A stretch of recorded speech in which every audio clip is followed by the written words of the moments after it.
चुनाव से पहले ही मुश्किलें थोड़ी तो नजर आ ही रही हैं। डगर उतनी आसान तो नहीं है। बीजेपी से कांग्रेस में लौटे चौधरी राकेश सिंह और प्रेमचंद गुड्डू के सहारे उपचुनाव में बीजेपी को मात देने की रणनीति कांग्रेस तैयार कर रही है, लेकिन बागियों की वापसी पर कांग्रेस में ही नाराजगी सामने आने लगी है। कांग्रेस में बागियों की वापसी पर पूर्व नेता प्रतिपक्ष अजय सिंह ने नाराजगी जाहिर की है। ट्वीट कर अजय सिंह ने लिखा है कि कांग्रेस में अवसरवाद को ना पनपने दें, और अगर पनपता भी है तो कांग्रेस में उनकी दोबारा जगह ना हो। जो हर परिस्थिति और विपरीत माहौल में कांग्रेस का झंडा उठाकर चले हैं, उनका सम्मान होना चाहिए। आपको बता दें कि इससे पहले भी कुछ दिन पहले अजय सिंह ने कांग्रेस की बैठक में भिंड से चौधरी राकेश सिंह की दावेदारी का विरोध जताया था। साथ ही अब सामवेर से प्रेमचंद गुड्डू की दावेदारी की बात भी सामने आ रही है। ये दोनों नेता पहले कांग्रेस में थे और उसके बाद बीजेपी में चले गए। अब दोनों का नाता छूटता बीजेपी से और कांग्रेस में इनके अब टिकट दावेदारी को लेकर अटकलें तेज है, जिसका खुद अब अंदरूनी तौर पर विरोध हो रहा है।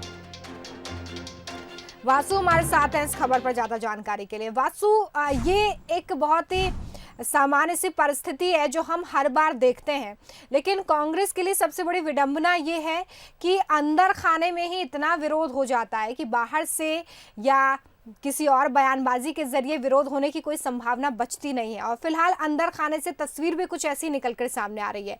बड़े नेता की तरफ से ये इशारा कर दिया गया है कि अवसरवाद को पनपने ना दे।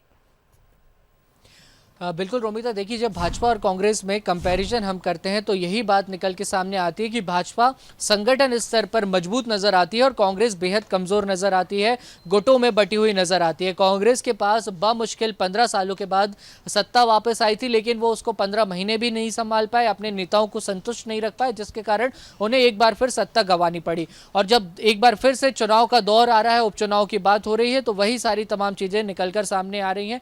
हालांकि जब भी चुनाव होते हैं तो दल बदलू का एक बार फिर एक दूसरे दलों में जाने का जो सिलसिला है वो शुरू हो जाता है, क्योंकि जब उनकी महत्वाकांक्षाएं पूरी नहीं हो पाती, उनकी बातें नहीं मानी जाती या अन्य कोई भी शिकायत होती है, तो वो एक पार्टी के ऊपर प्रेशर बनाने के लिए दूसरे दलों में जाने की बात करते हैं और कई बार दूसरे दलों की सदस्यता भी ले लेते हैं। तो वही दर्द जो है अजय सिंह का सामने आया है। उन्होंने अपने पिताजी की बात को कोट करते हुए कहा कि मेरे पिताजी स्वर्गीय अर्जुन सिंह जी, जो मध्य प्रदेश के पूर्व मुख्यमंत्री थे, वो कहा करते थे कि आजमाए हुए को दोबारा नहीं आजमाया जाना चाहिए। तो जो पुराने नेता हैं कांग्रेस के, जो पहले कांग्रेस में थे फिर भाजपा में चले गए, अब उनका फिर से कांग्रेस में शामिल होने की बातें सामने आ रही हैं। तो इसका अजय सिंह ने खुलकर विरोध किया है। जब पूर्व सीएम कमलनाथ के साथ उनकी बैठक हुई थी, उसमें भी अंदर खाने से ये बात निकल कर आई थी कि अजय सिंह असंतुष्ट नजर आ रहे हैं। खासकर जो टिकट बंटवारे को लेकर रणनीति बन रही है, जो दल बदलुओं की, जो भाजपा में कांग्रेस के नेता शामिल हो गए थे, उनकी घर वापसी को लेकर वो नाराज नजर आए थे। और 2018 के चुनाव के दौरान भी उन्होंने इस बात को उठाया था कि किसी भी तरीके से जो दल बदलू हैं या जो दूसरे दलों से नेता कांग्रेस में शामिल हुए हैं, उन्हें प्राथमिकता ना दी जाए। चलिए, बहुत शुक्रिया वासु इस तमाम जानकारी के लिए। हमारे साथ इस खबर पर ज्यादा बातचीत के लिए आशीष अग्रवाल जुड़ गए हैं, बीजेपी के प्रवक्ता हैं। आशीष जी, बहुत स्वागत है बंसल न्यूज पर आपका। धन्यवाद।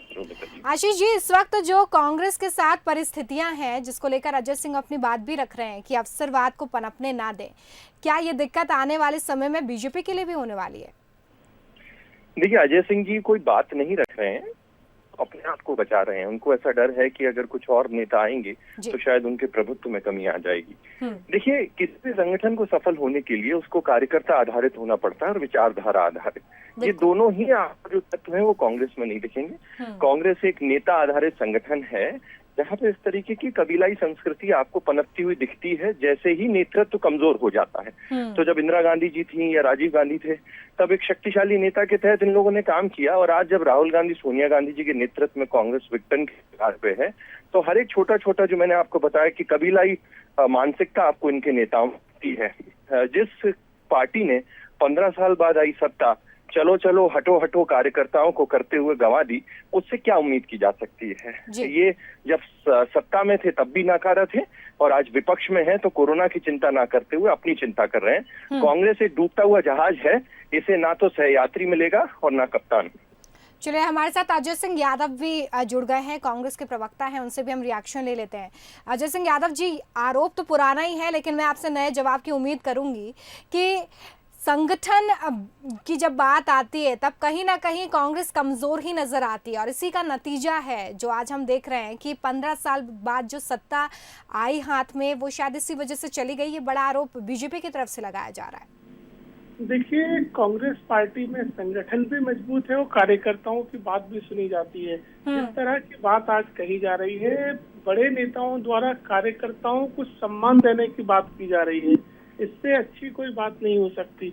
आज भारतीय जनता पार्टी में वो स्थिति है कि कार्यकर्ताओं की कोई बात करने के लिए तैयार नहीं है।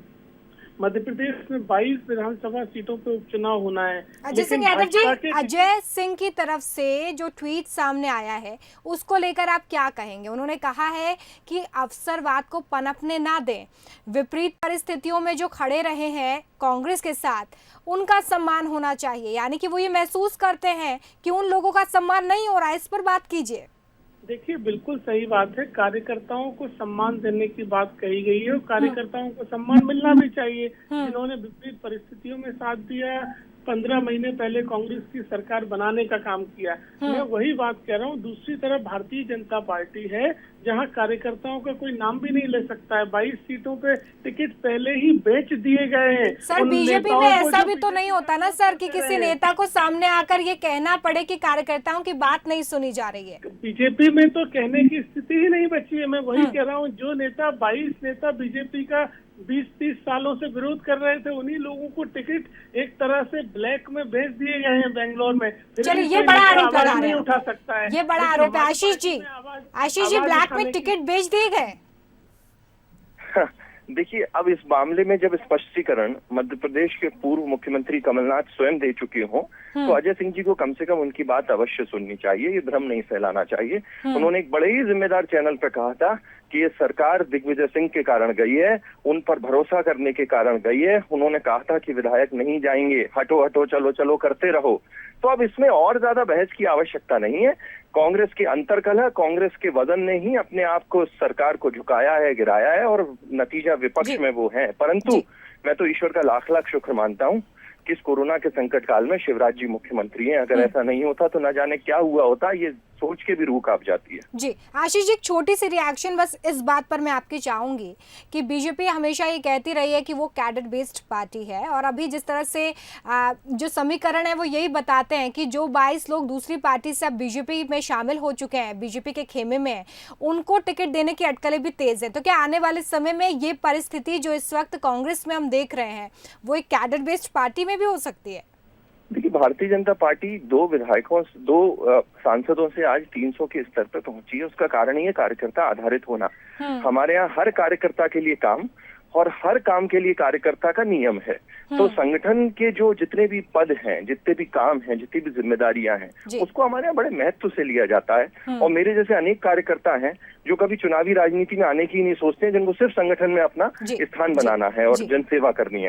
तो निश्चित हो जाए, हमारे जितने भी कार्यकर्ता हैं वो मानसिक रूप से सहमत है। अगर किसी भी तरीके का होना होता तो अभी तक आ जाता, फूट के स्वर मिल जाते। तो उन 22 विधायकों को बड़े ससम्मान यहाँ पे लिया गया है और उनकी पूरी पूछ परख होगी जो कांग्रेस ने, जो उनका मातृ संगठन कभी हुआ करता था, नहीं दी।